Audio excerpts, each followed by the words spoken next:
Bonsoir à tous. Déjà, on voulait vous remercier en fait pour nous avoir donné la parole ce soir parce qu'on pense que c'est un moment très important pour nous, étudiants en architecture, qui allons enfin nous lancer dans le domaine de l'architecture en vrai, comme des grands. On va devenir architecte et du coup, cette année a été très importante pour nous parce qu'elle représentait à la fois la fin d'un cursus architectural de 5 ans pendant lesquels les études nous ont formés et en même temps la naissance en fait d'un nouveau projet, de notre nouvelle vie, de notre nouvelle manière de concevoir l'architecture. Donc d'abord, je vais vous présenter un peu le projet rapidement en termes de théorie, puisqu'on s'est beaucoup inspiré d'une théorie architecturale, de la manière de concevoir des architectes, avant en fait de rentrer réellement dans la conception du projet.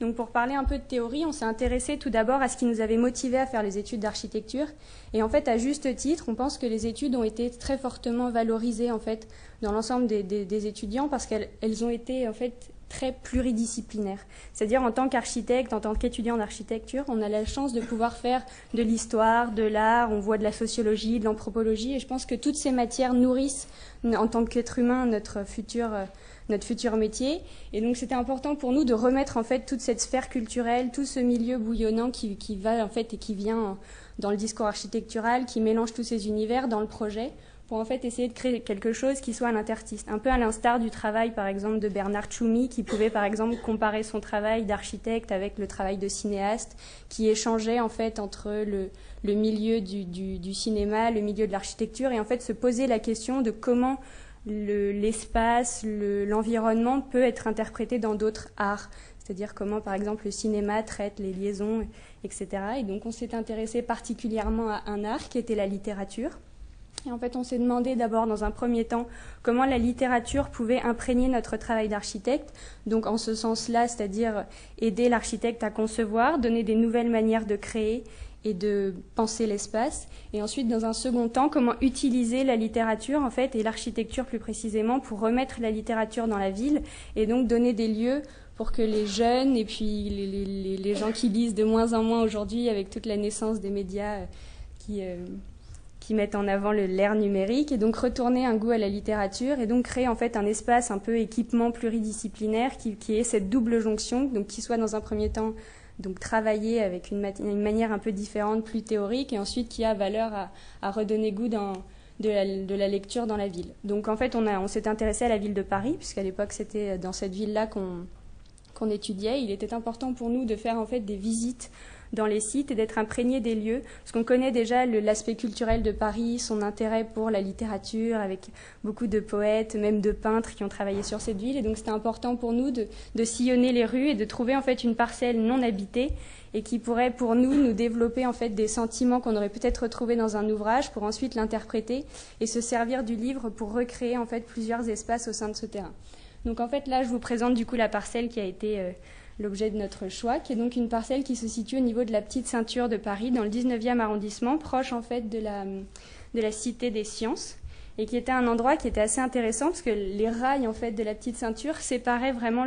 partitionnaient le terrain en deux parties, qui isolaient un quartier en fait très résidentiel avec beaucoup de crèches et beaucoup de jeunes familles qui étaient venues s'installer avec leurs enfants plus en bas âge, qui opposaient en fait avec un quartier de bureaux. Et en fait, les deux univers et les deux mondes se faisaient face en fait au sein de notre terrain. Donc ça nous a rappelé un peu la problématique du livre du Petit Prince d'Antoine de Saint-Exupéry. Et donc tout ce travail en fait du parcours de l'enfant, de l'adulte, tout ce passage qui en même temps était aussi un peu le nôtre, avec toute une question, une dimension sur l'amitié qui était aussi la période pendant laquelle on passait cette année ensemble. Et du coup, toutes ces problématiques et tous ces sujets se sont retrouvés sur ce terrain. Et on a essayé vraiment de recréer l'univers artistique, littéraire et architectural sur le terrain en s'imprégnant en fait de tous ces éléments culturels qui font de l'architecture en fait un sujet très divers, varié et passionnant en fait. Donc là, comme je vous le disais, c'est donc les premiers croquis qu'on a fait sur le terrain en essayant de l'analyser, de confronter ces deux mondes et puis essayer de se poser des questions architecturales mais d'une autre manière et d'essayer de faire un projet un peu plus poétique. Donc, à la suite de nos réflexions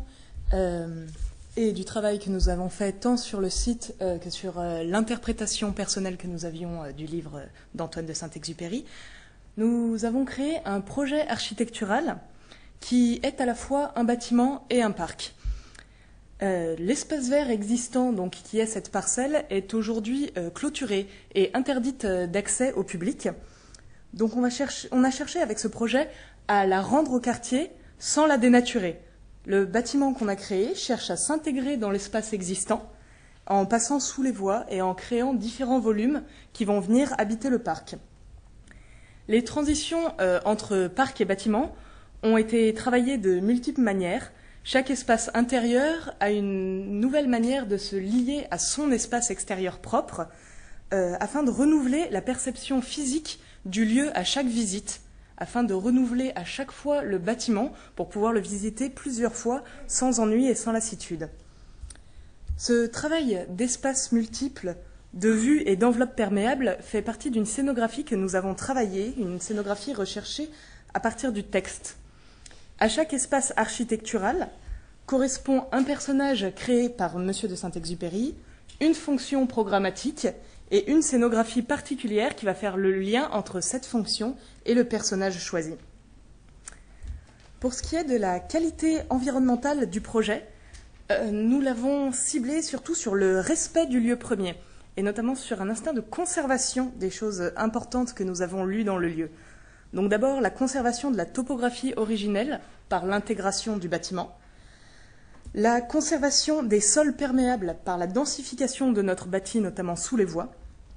et une conservation de la flore existante par l'adaptation de la scénographie à l'existant, les arbres existants,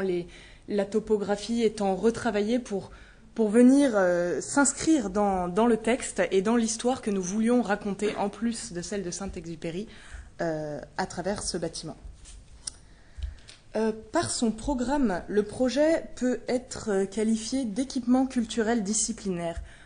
pluridisciplinaire. Nous voulions faire un équipement culturel d'un nouveau genre qui permette à tous de s'intéresser à cette culture littéraire que l'on perd aujourd'hui.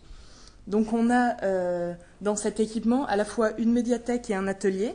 un café littéraire et un potager, et une salle de conférence qui mène jusqu'au musée. Donc ce programme varié, c'était la volonté de correspondre aux envies de chacun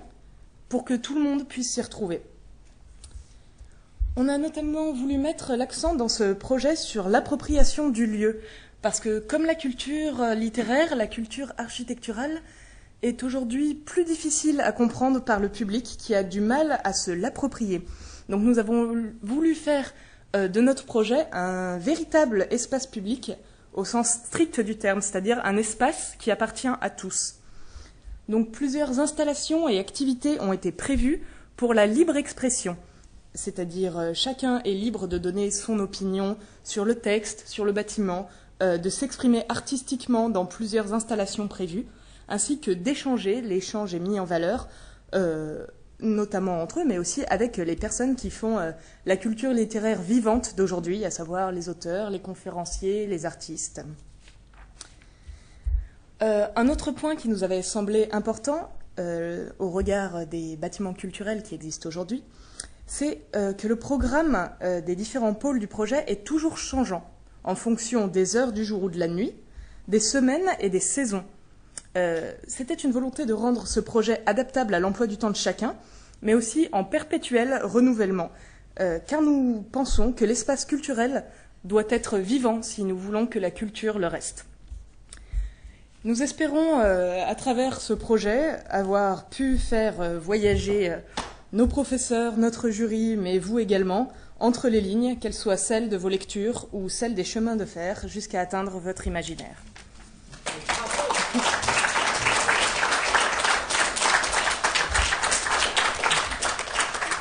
Si je peux rajouter